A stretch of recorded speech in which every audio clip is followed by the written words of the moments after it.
Thanks, Clive, and welcome to our Late Look North.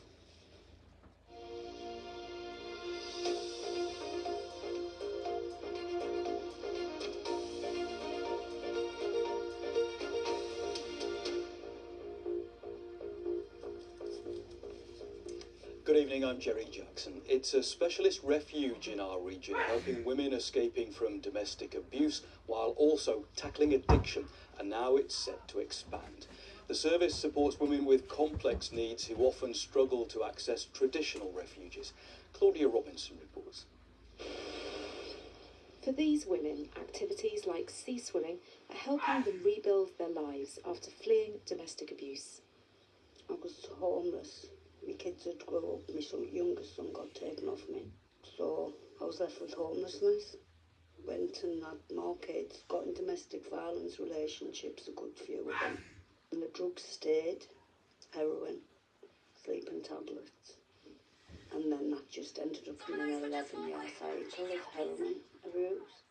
Harbour opened this specialist refuge almost 2 years ago for women escaping abusive relationships who are also battling addiction or have spent time in prison.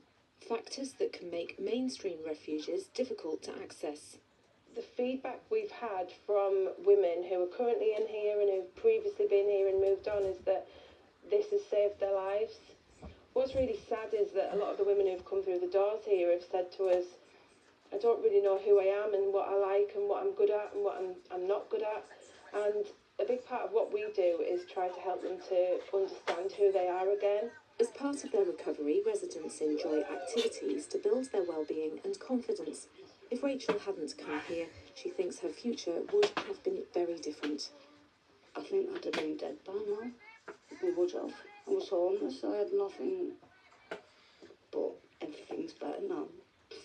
Following the success of this refuge, Harbour has secured funding for a second in the northeast, due to open later this summer. This model has proven to work and to make some life-changing situations for women. I think we could do with one in every town. The feedback that we get, the women that we work with, we see that difference. You just can't put a price on that. Claudia Robinson, BBC Look North.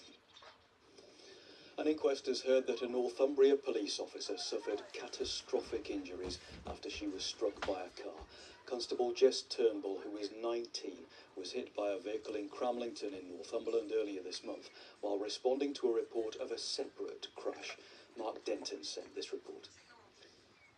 The inquest here at County Hall in Morpeth heard that PC Turnbull was sent with a police colleague to an incident on the A189 southbound. The two officers would have put a road closure in place. But 8 minutes after they arrived, the inquest heard she was outside the stationary police car when it was hit by another vehicle. Senior Northumberland coroner Andrew Hetherington said PC Turnbull was given CPR at the scene but suffered catastrophic injuries and died 2 days later in Newcastle's Royal Victoria Infirmary. A 73-year-old man has been arrested on suspicion of causing death by dangerous driving and released on bail. PC Turnbull's parents, Janice and Andy, were in court today and had previously described her as our greatest pride and our greatest joy. The coroner adjourned the inquest until a provisional date of January the 11th, 2027. Mark Denton, BBC North, Morpeth. Northumbria police say they've arrested a man on suspicion of causing serious injury by dangerous driving.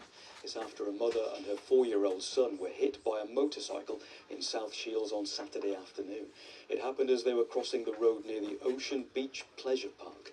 The young boy was seriously injured and is being treated in hospital. The police say a 20-year-old man has been detained. Parents have raised concerns about pollution amid several people having to go to hospital after swimming in a river in Cumbria. One man said his adult son had to go to A&E with sickness and diarrhoea after swimming in the River Derwent near Workington.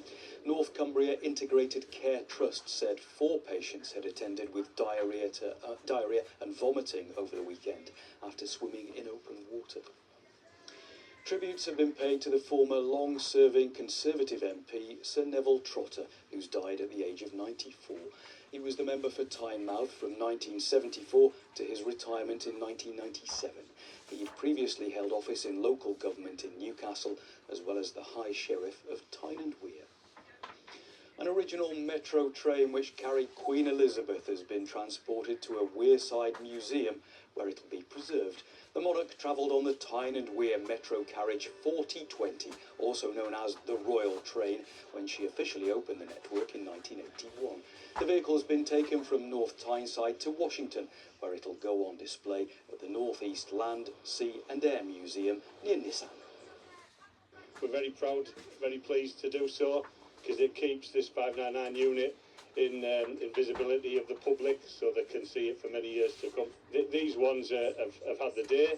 Obviously they're difficult to maintain. We've got new units that are much more state of the art, but they've still got a place in the hearts, these old units, because of that history. Okay, let's see what the weather has in store for Wednesday across our region now with Corazon Garcia. Hello, good evening to you. Bit of a mixed bag with the weather for the start of the week, but as we head into the back end of the week, we will start to see the weather turning drier and more settled. Overnight, though, we've got some clear spells that will develop towards the eastern coast. Still a little bit more cloud, though, further west you go, and it's on a mild side as well. Temperatures down to around 11 or 12 degrees Celsius, but it's staying dry overnight mostly. Now, it's a dry start to tomorrow. We get 1 or 2 showers in some places. By the afternoon, that cloud's starting to thicken up. We've got a weather system moving in, and that's going to deliver some heavier rain by the end of the day and into the evening. And we'll see highs of around 22 degrees Celsius. For the remainder of the week, bit of a mixed bag on Wednesday, but Thursday, high pressure starts to build. We'll get some dry, more settled weather. And Philippa Goymer's here with breakfast update from 6:25. In the meantime, I wish you a peaceful night. Bye-bye.